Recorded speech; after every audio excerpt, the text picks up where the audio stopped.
자, 이제 이번 강의는 변압기의 결선으로 갑니다. 변압기를 어떻게 연결할 것인지. 자, 먼저 살펴보기 전에 연결한다라고 하는 것은, 그렇죠. 선을 연결한다고 하는 것은 두 개 이상의 변압기를 우리가 가져다 쓰기 때문에, 자, 먼저 우리가 살펴봐야 될 것이 변압기에도 극성이 있다는 거죠. 뭡니까? 변압기의 극성. 교류라서 극성이 없는 줄 알았더니 극성이 있다는 거죠. 자, 어떤 경우인지 한번 봅시다. 자, 변압기가 이렇게 철심이 있고요. 거기에다가 이렇게 코일을, 그죠?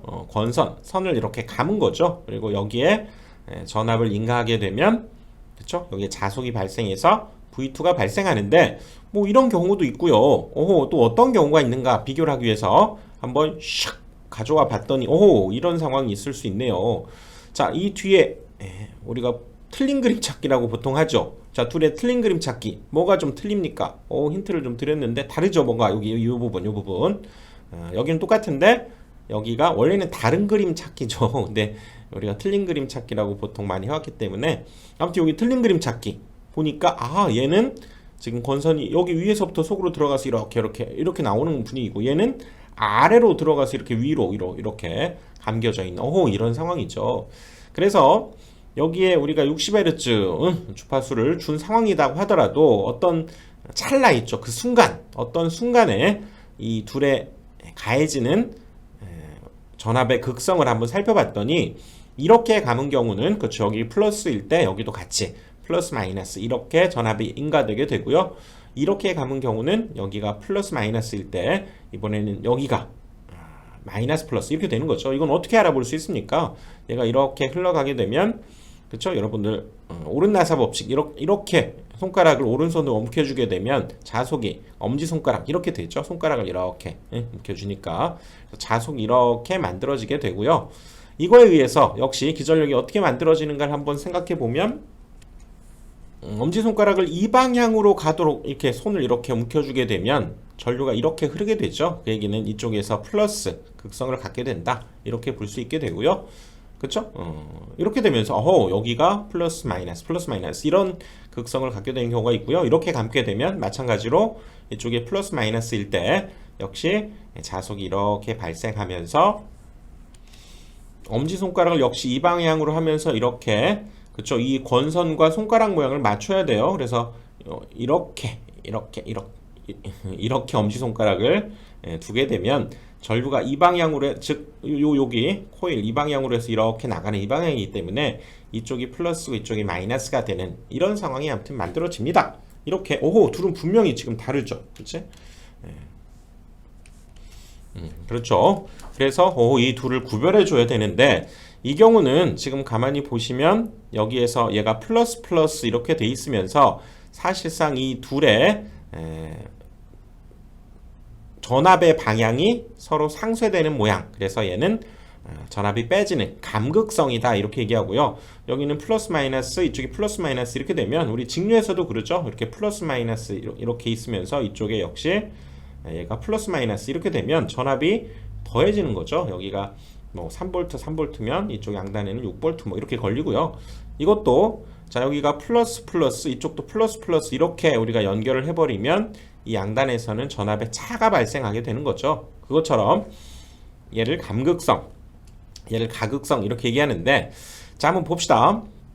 어떤 순간에 1차, 2차 단자에서 어떤 순간이죠. 어떤 찰나 순간에서 1차, 2차 단자에서 유도기전력의 상대적인 방향을 표시하는 건데요. 단독적으로 변압기를 그냥 사용한다면 문제는 뭐 거의 없지만, 삼상결선이라든가 병렬 운동을 할 때는 병렬 운전 시에는 극성이 일치해야 된다는 얘기죠. 명확히 하여야 된다는 얘기지. 뭐 그럴듯하죠. 충분히 이거는 뭐 직관적으로 이해가 되고요. 그럼 둘 중에서도 어떤 걸 써도 좋지만 우리나라에서는 뭐가 기준이다? 감극성을 표준으로 한다는 거죠. 감극성을 표준으로 하는데, 자, 우리나라는 감을 좋아하는 민족이다. 그렇죠? 배달의 민족이면서 감을 좋아한다. 감극성. 우리나라는 감극성이다. 요거를 가져다 쓴다는 거죠. 그러면 표기상에서 어떻게 구별을 하느냐, 이렇게 우리가 변압기에 보면 이렇게 쓰여 있고요. 또 이쪽에 UV, 여기 작은 UV 이렇게 표현했을 때 여기 1차 전압, 2차 전압을 의미하고요. 그럼 이것이 감극성인지 가극성인지를 확인하고 표시하는 방법은 어떻게 표시하냐면, 자, 이 둘을 이렇게 한번 이어놓은 상태에서 여기에 전압을 가하고 전압을 가하는 거죠.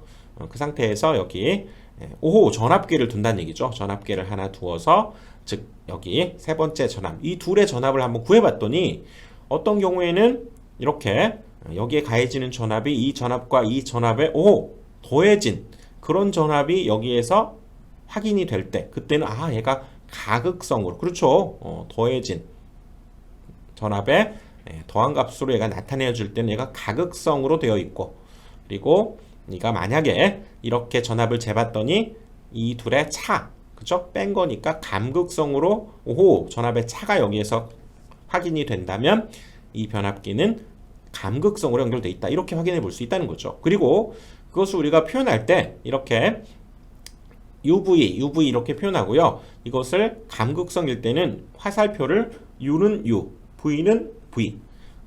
가극성일 때는 역시 U는 U, V는 V이긴 하지만 이렇게 X자 모양, 또는 우리가 이거를 덧셈으로 이렇게 표현해 볼 수 있겠죠.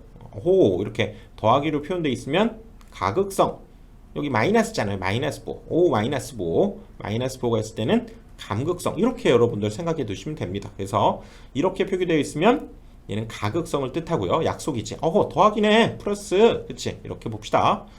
그리고 요 빼기네, 얘는 감극성, 이렇게 변압기의 극성을 표시해 준다.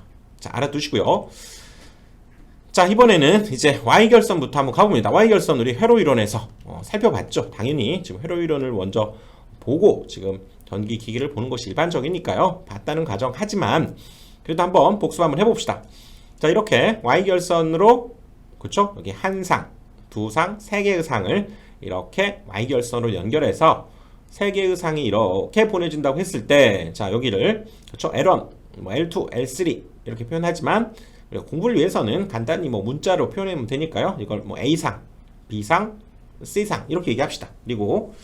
그리고 그때 이 선간에 걸리는 전압을 뭐라고 합니까? 선간전압이죠. 선간전압. 그리고 여기 이 한 상에 걸리는 전압을 상전압. 그래서 얘를 VP, 얘는 선이다. 그래서 L을 쓰죠. VL 이렇게 했을 때, 그때 이 선간전압과 상전압의 관계 뭐였습니까? 이 선간전압은 여기가 120도. 자, 이런 부분을, 그렇죠? 뭔가 착안을 해서 이미지화해서 생각하자고 그랬죠. 여기에 걸리는 전압이 두 개일 듯 같아도, 여기 상이 두 개가 있기 때문에 두 배일 것 같아도 그러지 않다는 거죠. 120도의 위상차 때문에 얘는 두 배가 아니라 루트 3배의 값을 갖게 되고, 또 여기에서의 상전압과 여기에서의 선간전압은 위상차가 30도가 난다 그랬었죠. 꼭 기억을 해둬야죠. 그래서 살펴봤기 때문에 간단히 핵심만 보도록 합시다. 그래서 여기 A의 전압, B상의 전압, C상의 전압이 있을 때, 그쵸? 일단 여기에서의 상전압, 이걸 A상 요거라고 가정했을 때, 그때 요 녀석과 이 A, B 사이에 우리가 전위차를 구하기 때문에요. 즉 이 VA와 VB에 뺄셈을 해야 된다는 얘기죠. 그래서 뺄셈을 한다는 얘기는 이 벡터에 마이너스 B 벡터를 한 뒤에 그 벡터를 더해주면 되기 때문에 이렇게 더해보니까, 그쵸? 이 선간에 걸리는 전압은 이 크기의, 그쵸? 얘가 그대로 루트 3배가 되죠. 길어져. 두 배는 아니고요. 이 길이의 루트 3배가 되죠. 여기가 6분의 파이, 즉 30도인 이런 특수삼각형이 만들어지기 때문에 이건 깊게 자세하게는 회로 이론에서 살펴봤으니까요. 여기가 이 상전압의 얘가 루트 3배가 된다 그 얘기죠. 상전압을 일반적으로 VP라고 표현하고요. 그리고 그때 이 둘 사이에 이루어지는 위상각, 각의 차이는 6분의 파이, 즉 30도의 위상차가 만들어진다. 이렇게 공부를 했었죠. 그리고 여기에서 흐르는 전류, 상전류, 그래서 IP, 그리고 이쪽 선을 통해서 흐르는 전류는 선전류, 그래서 이거는 딱 봐도 선전류와 상전류는 당연히 같을 수밖에 없죠. 그렇지? 이렇게 해서 Y결선 공부해 봤었고요. 그 다음에 델타 결선으로 가보면, 델타 결선에서도 지금 한 상, 두 상, 세 개를 강강수월래 하듯이 이렇게, 그쵸? 서로 손을 맞잡아서 델타 결선을 만들어내고, 이때 여기에서의 선간전압, 즉 A와 B 사이의 이 전압은 여기 이 A 요 녀석 하나의 상, 그쵸? 요거의 전압과 당연히 어떻게 됩니까? 당연히 이거는 같은 거예요. 그치? 그래서 당연히 이거는 여기 얘를 우리가